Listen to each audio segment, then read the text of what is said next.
Assalamualaikum warahmatullahi wabarakatuh, teman-teman yang dirahmati Allah Subhanahu wa taala. Beberapa waktu lalu saya sempat menyebarkan beberapa video mengenai kunjungan dari Bapak Prabowo Subianto ke salah satu negara di Timur Tengah. Ada pemandangan yang cukup unik di sana, di mana wanita yang menjadi penyambut Bapak Presiden kita, Bapak Presiden Prabowo Subianto ini mengibas-ngibaskan rambutnya. Ada satu hal yang perlu kita garis bawahi, bahwasanya negara ini adalah negara Islam, negara yang mayoritas adalah beragama Islam. Nah, apakah di negara tersebut juga terdapat hal-hal yang menyimpang? Ya, maksudnya dalam artian diperbolehkannya untuk membuka hijab. Nah, ini mungkin terjadi pembahasan yang cukup panjang yang kita akan tidak bahas di sini.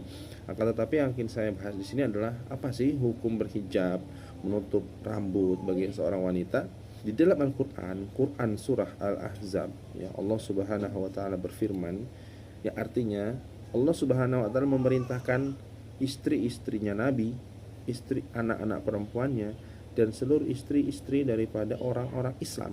Jadi istri dari orang Islam untuk menjulurkan hijabnya supaya mereka lebih bisa dikenal dan tidak diganggu. Jadi menutup aurat salah satunya dengan menggunakan hijab itu adalah sebuah keniscayaan, sebuah kewajiban. Di dalam mazhab Imam Asy-Syafi'i, kita bisa lihat dalam kitab Fathul Qori, Fathul Mu'in, I'anatul Talibin, Hasyiahnya, ya, kita lihat di sana dan beberapa kitab-kitab yang lain menjelaskan bahwasannya aurat seorang wanita, ya, adalah seluruh bagian tubuhnya selain wajah dan juga telapak tangan tentunya. Nah, seharusnya ini menjadi bahan pikir kita, ya, bagaimana istri kita, anak kita perempuan, saudara kita perempuan, keluarga kita menggunakan hijab untuk mengamalkan perintah dari Allah Subhanahu wa taala berupa penggunaan hijab, ya. Di mana Rasulullah juga pernah dalam sebuah hadis Rasulullah menegur Sayyidah Asma binti Abu Bakar radhiyallahu anhu, yaitu adiknya saudaranya Sayyidina Aisyah radhiyallahu anha yang masuk ke rumah Nabi. Kemudian Nabi perintahkan untuk menggunakan hijab, ya, untuk menutup bagian wajah dan tangannya, karena beliau tidak menutup bagian wajah dan tangannya. Maka perlu kita ketahui, sekali lagi saya sampaikan, bahwasanya hijab berjilbab dengan jilbab yang syariah, ya, yang tidak menampakkan bentuk lukuk badannya.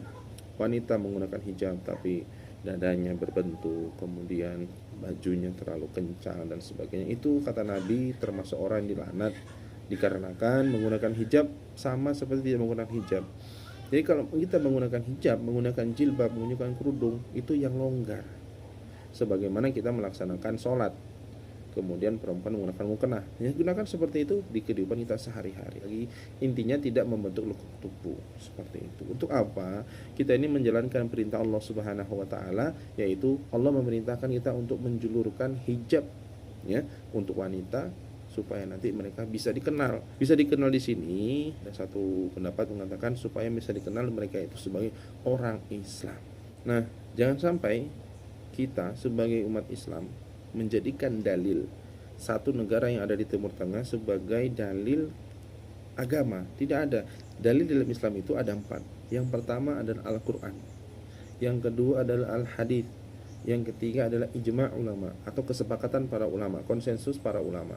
Kemudian yang terakhir metode kias atau analogi. Nah, negara tidak menjadi dalil suatu pembahasan di dalam Islam. Contoh, misalnya di negara Islam seperti Arab Saudi yang baru-baru ini membolehkan untuk wanita membuka hijabnya, itu tidak serta-merta menjadi dalil bahwasannya wanita muslim di seluruh dunia diperbolehkan untuk membuka hijabnya. Kita berdasarkan kepada 2 hal, ya. Yang pertama, Al-Quran dan hadis. Dalam mazhab Imam Syafi'i ditambah juga ijma'ul ulama dan juga al-qiyas. Nah, sebagai wanita muslimah, mari sama-sama kita menguatkan akidah iman kita, menguatkan syariat kita, menggunakan hijab, ya, yang sesuai dengan tuntunan agama. Jangan menggunakan hijab tapi bajunya ketat, akhirnya membentuk lekuk tubuh seperti itu. Itu saja yang bisa saya sampaikan. Kalau bicara mohon maaf. Assalamualaikum warahmatullahi wabarakatuh.